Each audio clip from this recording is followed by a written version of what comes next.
impact of it so far? What's your hopes? Well, the one that's been, and I think Tony made reference to it, like the frustrating part, we didn't know our number, right? Like what is the number going to be? First we had 105, so I think you guys kind of knew during spring ball I hadn't had conversations with the guys because we hadn't been told what the number was. I just kept telling them, give me the number. By that I mean roster number. So I had to literally kind of cut my roster down to 105, and all of a sudden they said, hey, we might be going back up and grandfather kids in. So that kind of adjusted where we're at. So that was the most important. But then, there was a lot of games going on. There were, up until July 1, you could pay forward guys for NIL, kind of unrestricted like it had been. So we definitely took advantage of that the best we could to maximize the number that we could retain after. I don't know the exact numbers, but I've been told we probably have more players that are getting some type of financial gain through either the NIL or the revenue share than any other program in the country. Just kind of what I believe in. Not saying it's always going to be like that, but this first year, that's for sure. How are you guys from a health standpoint going into fall? Yeah, really, as of right now, there's only one incoming freshman that will have a second shoulder surgery. Bret that will be able to be with us in the fall. But to Jeremy's point, like if a player, like for instance, take a player last year we lost during fall camp. Cole Russ. Like it was 2 weeks before the opener, and he plans pops his ACL. We knew he was done. I can actually keep another player, and he could be removed to a non-practice player, and that will give me another player on my roster. So there's some gamesmanship that's going to literally go on through fall camp. So you don't have to qualify your roster number until that first game, that Sunday of game week. So ours is very close to being completed, but not quite. Commissioner took a question about the SEC, the number of conference games that they play. I don't know if you've commented on that before. What's it going to take to get the two conferences on the same page? I would guess it's probably going to be as everything comes down to money. I really believe the reason that I was in the SEC when we were told the Big Ten was going to 9, and we're all like, what are they doing, right? And then I come here and obviously live it. But I was told the reason we did it, which is 100% true, is because the TV contract was increased. The revenue was increased dramatically with 9 conference games. So my guess is there's a reason that the SEC commissioner is saying he doesn't mind going to 9, and the coaches are saying they don't want to go to 9. But that's for them to figure out. But I do think if we're going to an automatic qualifier where our conference qualifiers are the same as the SEC, I don't think how it could ever be agreed upon unless both are at 9. I know you've used the drive to Indy to kind of pepper your guys with questions. So what was it just the whole plane ride? Yeah, it was kind of funny. Shad Khan has been extremely gracious to me in my entire time in Illinois and where it is. He had a global, and so I just thought when I was at Arkansas, we used to take our kids private, and they would really enjoy it. A lot of times, the first time they'd ever been on a private. So I hit Josh up and said, hey, can we, obviously Shad doesn't give it to us for free, so there's going to be a fee involved. But I knew that would be a bigger number, and then they opened it. The Big Ten opened it up to bring along 6 donors or 6 VIPs. So we were able to bring along a number of our best donors that have been great to us the last several years. So I sat up front. There's a 4-seat area, so I sat up front with JC, Xavier, and Luke, and sat down, and they were mesmerized, right? And then so I kind of wanted to let them enjoy the trip, and we talked a few things there, but then I bring them in. We came in Sunday night.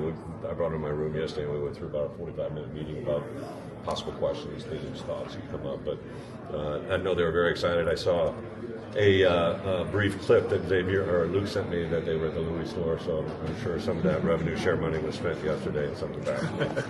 Did you tell them your Wynn casino story, and shouldn't you tell us now? Well, they'd heard the story, so that part was out there already. Probably not the intimate details, but we actually, Wynn went through a little reconstruction, so the blackjack table I was sitting at when I saw her walk by had been moved, but the principal was there, so it was all good. I count 17 when you coach at Bielema, what the overall was with the 10 on-field assistants. So is that a 5-year plan that you have with Josh about how to get the staff? No, so it's actually the year before we had formulated it, and we're going to go to it. The big change was the GAs don't need to be GAs anymore. So the 4 GAs you'd had forever in college football, I was one of them. They had to take classes and do what they needed to do, and then I had a conversation with Josh and Roger about, hey, if they change, because the year before they were going to change the rule in August, and they got nullified. So then, I just saw firsthand the effect that not just our 4 GAs got promoted, but I kind of hired an assistant at every position. And the NFL 3 of those guys this year and tried to take Art, right? So I know they're looking at what we're doing. But, you know, obviously you guys know the effect that I said Dana Denwall had on our program a year ago. And I kind of hired Myers Henderson, to kind of the same thing on the defense side of the ball. Mike New, who I'd known a little bit through who he was, not burying him. He has been a tremendous impact. Burying him and built a very special relationship. So some of those guys, the value that they bring, Chris Hurd, my assistant special teams coach, is like worth its weight in gold. So yeah, those guys have been a huge impact on our program. What's your take on how the schedule stacks up for you this year? Some things you like about it? Maybe yeah. Some things Well, I mean, it is what it is. I always say, like, you can't really complain about anything except when it comes to the, you know, the finality of it. I remember when we first got this, we kind of got a 4-year window of who we were going to play. We didn't know the dates, but we knew, you know, for 4 years it projected out who we were going to play. That was, I remember the kind of the first time looking at it. You never know who's going to be on what team, obviously, and what way it's going to play out. But when the schedule actually came out, you know, we play the latest game without a break, right? We don't get a bye week until bye week 8. Some people have them as early as week 2 and 3. So we have the latest bye week of anybody in our conference, and it's just happens to come after a 4-game stretch where we're at Indiana, at home against USC, at Purdue, at home against Ohio State. So really, you know, a 4-game stretch there that is pretty intense. And you know, I think that is probably our biggest challenge. So I've really kind of set up winter, spring, and even this summer. We've kind of been stressing that to our team. Like, we're going to have to be at our best in week 7. You know, on paper, our toughest opponent. From the outside world, I'm sure, is Ohio State, and that's week 7 for us. So it's the longest run we'll have without a break. So there's a lot that goes into it. We're going to have to recover, manage, and understand what that means from day 1, week 1 to week 8. Any ways you can illustrate what's changed because you had a 10-win season? How was your well, for sure, the relevance. You know, even just, you know, coming to media days, the amount of people that want to have contact with their guys. You know, one of the things that I have tried to stay true to, and guys that have known me all the way back to my even younger days, assistant at Iowa and coordinator at Kansas State, and a young head coach at Wisconsin.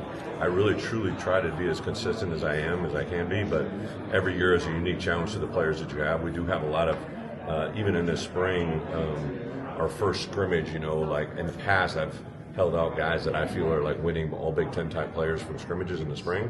And usually it's 2, 3, 4, you know, like I think I had a list of 16 guys.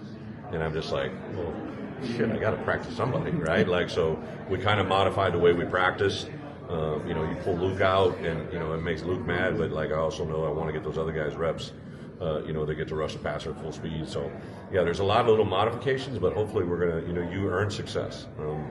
And you earn expectations. No one gives them to you. If they give them to you, it's usually going to be short-lived, right? So I think we've earned to get to where we are, but the biggest thing is nothing is going to earn success this year except for what we do daily. Do one more after this one.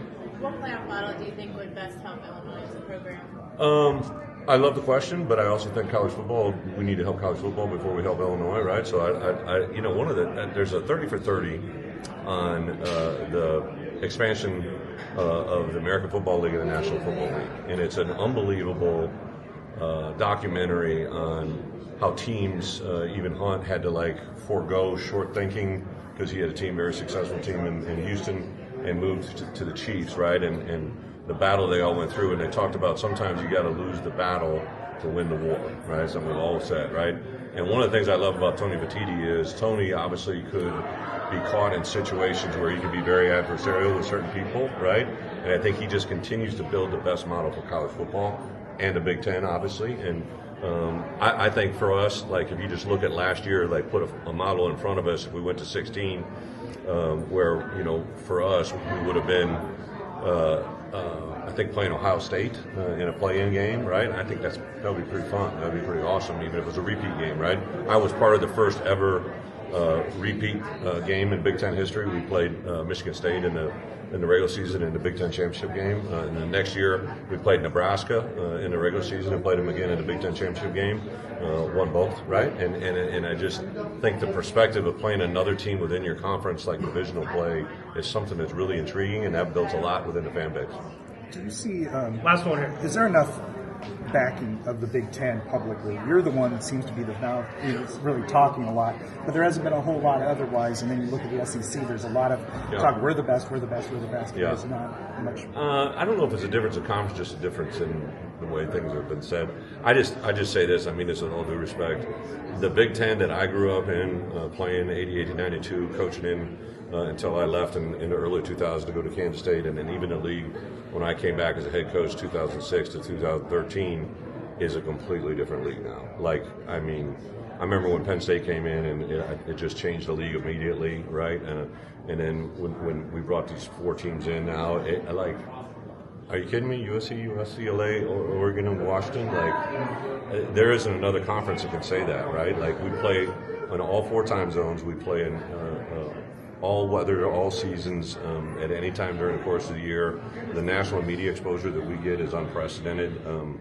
It couldn't be a better time to be in a Big Ten conference. I think it probably we need to keep getting out. I just think the last 2 years of Big Ten football is completely different than the last 70 before, right? Like, it is.